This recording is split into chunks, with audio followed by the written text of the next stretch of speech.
Hi, I'm Lex Hall for Morningstar, and welcome to another edition of Three Top Picks. Today, I'm talking to Bertrand Lecourt. He's from Fidelity, and he oversees the Sustainable Water and Waste Fund, and he's got a few interesting names up his sleeve today. We're going to talk about two American companies in particular, and then one French. Bertrand Lecourt, thanks for joining us here at Morningstar. Thank you for having me today.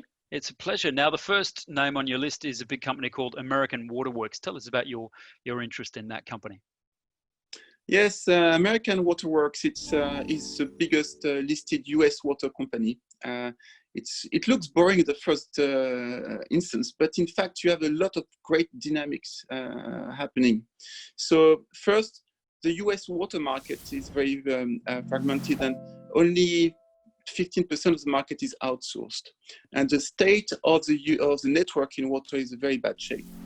70 to 75% of the pipes are in bad condition and leaking, which means that you can keep on investing at the same pace just to try to deal with managing the network. So you have a natural acceleration of investment in this field. And the beauty of these companies is that they are regulated. And regulation is good because they are regulated to what we say the cost of equity. If they do an investment of $1 million, they have 10% return, let's say, on equity on this investment, which means that if you have wages going up, tax or interest rates going up, it will be passed through the water bill so that they keep their return. So it's a kind of a protection to stimulate investment. So you have a very long-term investment profile, acceleration, almost guaranteed return, very high visibility.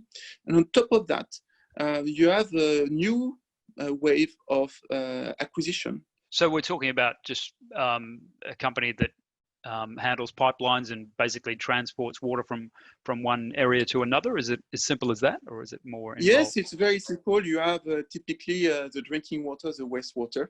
So if you think the value chain of water, you pump the water from a resource, you store it, you clean it, you transport it to your home or to your industries, and then there's a wastewater on the back end where you take the water and clean it before putting it back to nature.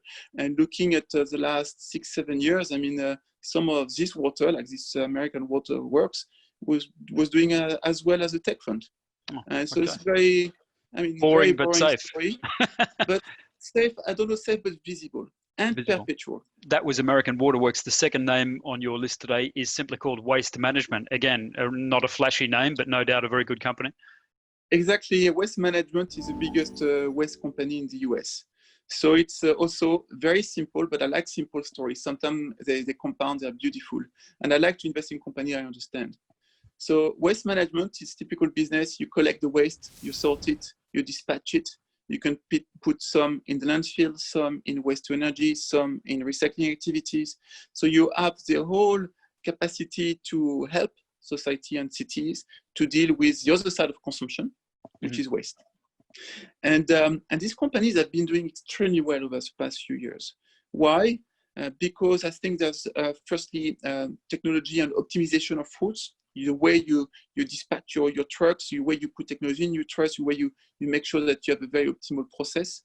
But because people are making more focus on waste now, we talk a lot about CO2, but waste management is an important thing. You don't want to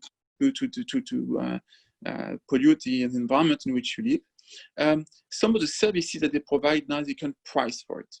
And over the last 15 years, prices of the waste service, it keeps always increasing. And this is a business which is more beneficial from price movement than volume, in a sense. And if you believe typically a US bill, $20 per month is not much for a household. So if you believe that you can recycle, do more, and the bill goes to $30, you will not even feel it. But these companies will have huge transformational value creation. So I like that, and it's also a kick on recovery in consumption. Okay. And finally, the third name on the list today is Veolia.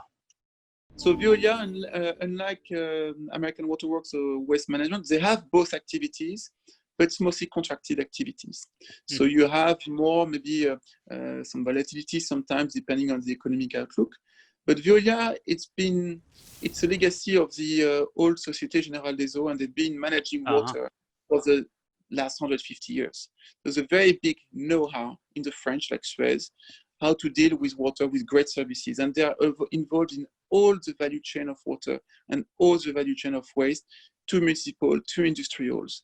And they have they've done some restructuring since 2011. They have a much better balance sheet. They can now address some new pockets of growth, especially to industrials, outsourcing and managing their water usage, whether you're a tech company, an auto company, or pharma. And also there's a very big push with ESG, where you see the world of packaging companies like Nestle selling products, and the waste companies have to talk to each other. Let's say for the recycling plastic, you have to take your plastic and they need it to in their new product of recycled material, and they build new plants. They can benefit from price increase, new profitability. So I believe they have great flexibility. They can grow externally. They have all the services around it. You can have also the rebound post-COVID crisis, which could be very interesting for these names.